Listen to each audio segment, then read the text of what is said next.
você acha de elenco de etnias variadas, Daphne? Olha, como mulher asiática, eu acho legal. Sem querer simplificar um assunto delicado, mas todo mundo adora quando um branco interpreta Jesus ou um boxeador profissional. Por que não fazer o mesmo ao contrário, né? Olha, eu não tava esperando uma resposta tão sensata. Você, Ruby, aceita essa Jen pra ficar com você nesse planeta e em qualquer outro do universo? Eu aceito! E você, Safira? Aceita? Aceito. Eu tenho a força! Now kiss the brides! Não voltar pra trás. Não voltar pra trás.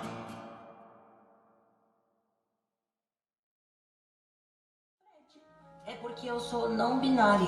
E Fred é o nome que se encaixa melhor. E eu também uso Ile e Dile. Porque me chamar de ela ou de ele não parece certo pra mim.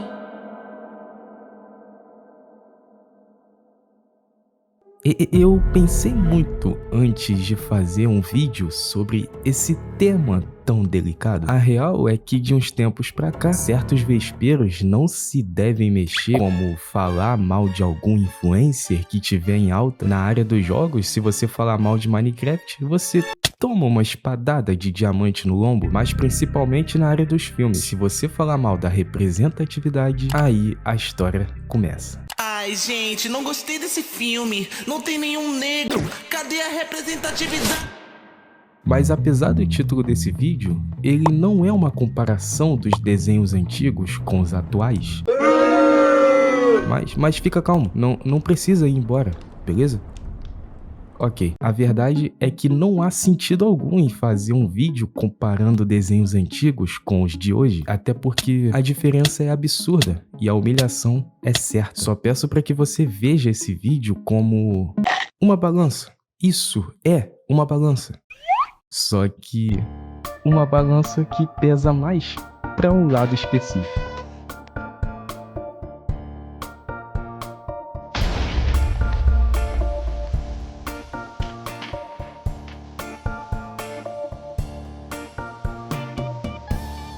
Como todo bom garoto que nasceu no início dos anos 2000, eu cresci assistindo Bom Dia e Companhia e TV Globinho, e como todo bom garoto dessa época, também matava a aula ou saía correndo da escola só pra não perder um episódio de Dragon Ball. E quando eu lembro disso, eu fico imaginando como seria ter tido uma infância sem isso tudo. Vai. Mais uma vez você, né, Pedro? Vambora.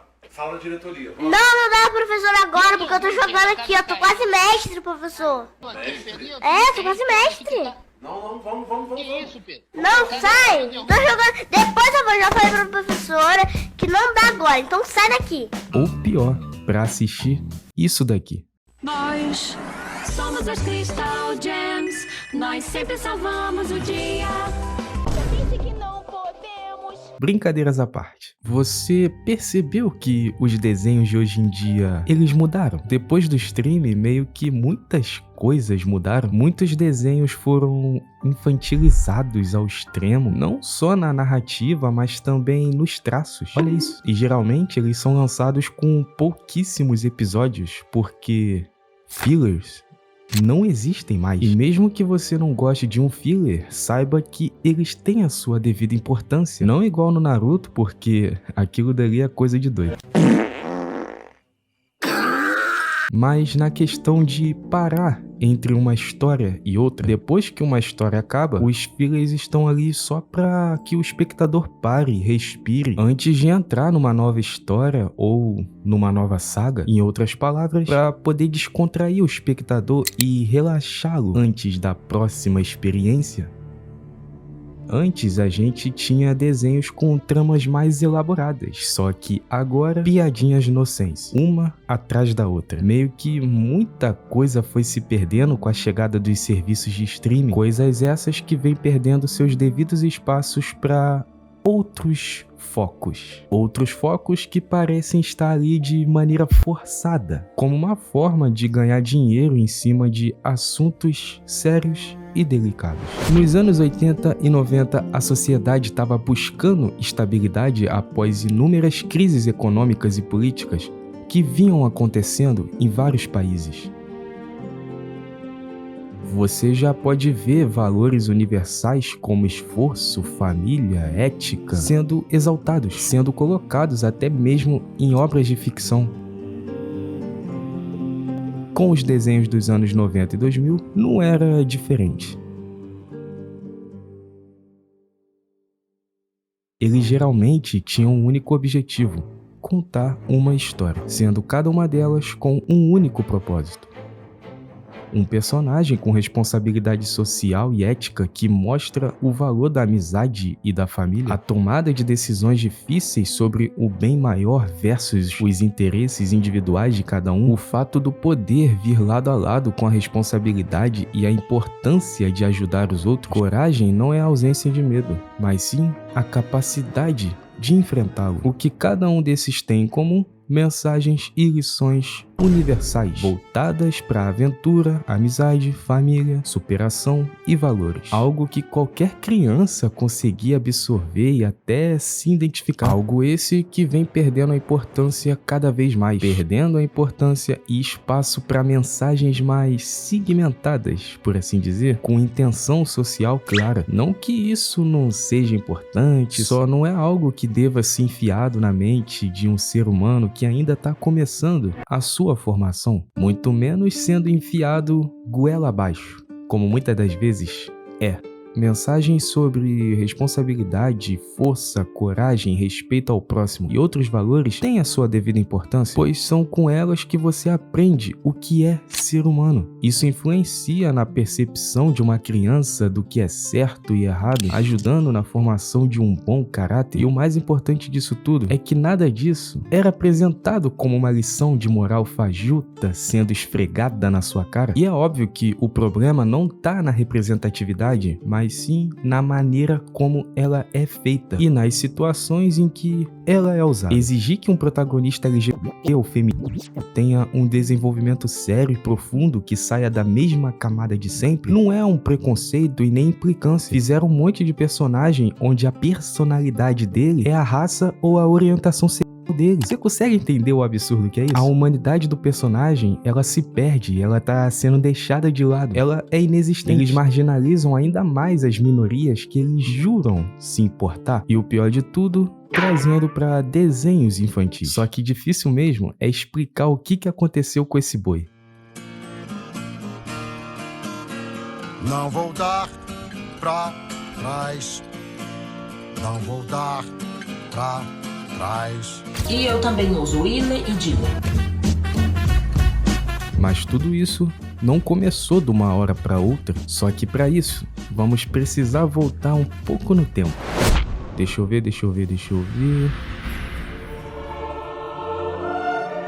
Não, também não precisa voltar tudo isso. Deixa eu ver aqui.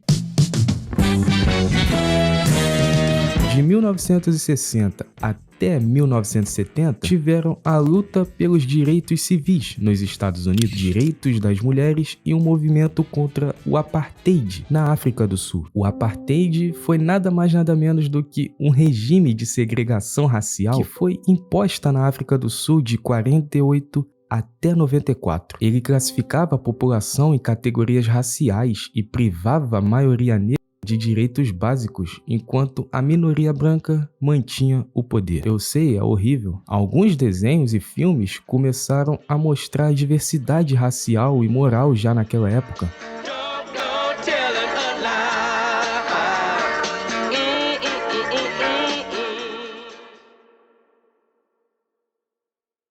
Em 80 e 90, tiveram avanços significativos nos direitos civis. Os direitos humanos passaram a ser discutidos em organizações internacionais, como a ONU e a Unesco. A TV e o cinema começaram a abordar minorias de forma mais visível. E enquanto abordavam minorias e diversidades com mensagens de apoio para elas, ao mesmo tempo abordavam temas como responsabilidade social e ética somados ao valor da amizade e da família. Super Choque é um ótimo exemplo disso. Já tá entendendo aonde eu quero chegar, né? Pois é. Agora eu sei por que o Rich age como um vadio, Mac. Esse garoto é uma má influência. Todos da raça dele são. O que está acontecendo aí embaixo? Bom, consegui o que queria, pai. Meu melhor amigo foi embora por causa do seu racismo idiota. Eu odeio você! Você põe um teto em cima da cabeça deles na comida 3 vezes por dia e eles agradecem assim. Rich não foi o único garoto que fugiu de você ontem. O que o seu filho ouviu, Hawkins? Eu não estava falando dele. Não, você estava falando da raça dele, só isso. Vejo o seu tipo a vida inteira. O intolerante, bom e honesto. Ele trabalha tão arduamente que não vê mais nada. Enquanto isso, o mundo muda, gira, cresce e ele fica cego a isso. Ignorante e orgulhoso de tudo. Você tem um filho maravilhoso. Um dos melhores e mais inteligentes. E por causa do jeito que você tem, nunca vai conhecer ele. Rich fugiu de você há muito tempo, Foley. E que culpa ele tem?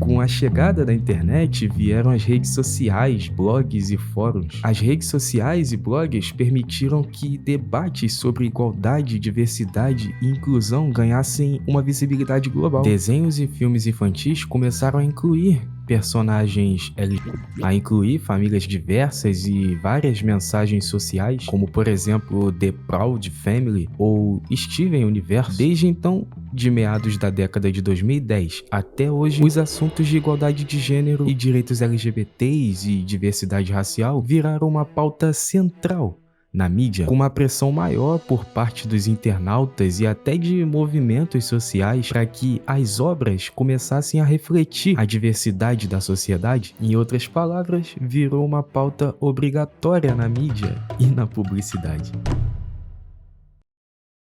E é onde a gente tá agora. E o que eu tenho a dizer em relação a tudo isso? Bem, antes, para não parecer que eu tô apontando dedo só para um lado nessa história toda, e nessa conversa eu realmente tô, vamos a um fato. Eu comecei a contar algumas situações paralelas da década de 60 para cá, mas e antes da década de 60, o que acontecia? Antes, desenhos animados tinham certas polêmicas, como A Canção do Sul, um filme da Disney de 1946 que basicamente foi retirado do catálogo de DVDs da Disney porque ele representava estereótipos raciais, ou também a romantização das... Peraí, já que eu falei romantização, eu vou logo falar dopamina. Pronto, agora eu tenho meu diploma de psicologia. Em 1928, no primeiro curta-metragem do Mickey, foi mostrado cenas dele fumando, bebendo e tentando beijar a Minnie de uma forma estranha, por assim dizer. Passando alguns anos mais tarde, agora na década de 60, a gente tem polêmicas como a propaganda do tabaco em desenho animado. Na época, foi muito criticado por associar personagens animados a produtos nocivos. Tirando essa seriedade por trás da cena e da propaganda, a cena por si só, por algum motivo, me causa algumas pequenas risadas. Porque, tipo, sei lá, mano, olha só pra isso, os caras fazendo propaganda de cigarro dentro de um desenho, tá ligado? Tipo, toma um cigarrinho aí, Vilma, isso aí, defuma pro mal. O tabaquinho nunca matou ninguém. Por mais que antigamente os comerciais de tabaco apareciam na TV a cada 5 minutos e o público-alvo dos Flintstones era adulto, o desenho ainda era consumido por crianças. E o maior motivo de toda a reclamação na época foi que não bastava apenas eles fumarem, mas também elogiarem o cigarro. Tudo parte da propaganda. Let's take a Winston break. That's it! Winston is the one filter cigarette that delivers flavor 20 times a pack. Yeah, buddy, Winston tastes good like a cigarette should.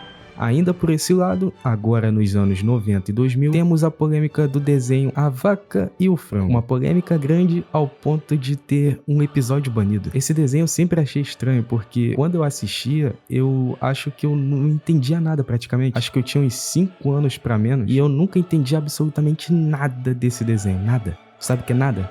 Nada. Nesse episódio em específico, mostrava um grupo de motoqueiros chamado Buffalo Gals, ou Garotas de Búfalo, ou Moças de Búfalo. Esse grupo invadia casas para roer carpetes, o que rapidamente foi entendido como insinuação sexual sobre lésbica. Em 99, foi mais um filme da Disney, Bernardo e Bianca, que conta a história de dois ratinhos. O filme foi lançado em 77, mas só com o lançamento dele em VHS que foi possível enxergar uma coisa. Se você pausasse o filme em algum momento dos 28 minutos, ou até mesmo passar frame a frame, durante a cena em que o Bernardo e Bianca estão voando pela cidade, eles passam rapidamente por vários prédios e janelas ao fundo, e numa dessas janelas aparece uma foto de uma mulher nua, colada como se fosse parte do cenário. Isso ficou por muitos anos. O filme foi lançado em 77 e 22 anos depois, com o lançamento dele para VHS, que isso foi descoberto, porque naquela época se tornou possível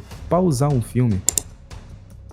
A Disney rapidamente apagou de todas as versões e afirmou que a imagem foi colocada de forma clandestina por algum animador. E eu sei lá onde tá esse cara, mano. Nem me pergunte onde ele tá. Então você vê que não é de agora que problemas com desenhos animais acontecem, e todos esses problemas são errados, sem exceção. Nenhum deles se salva. Não há um menos errado ou mais certo que o outro nessa história. Porém, isso não anula o fato sobre o que os desenhos atuais vêm se tornando atualmente. Você concorda comigo que para uma empresa se manter, seja ela quem for, ela precisa gerar lucro, já que ela é uma empresa que atua no mercado?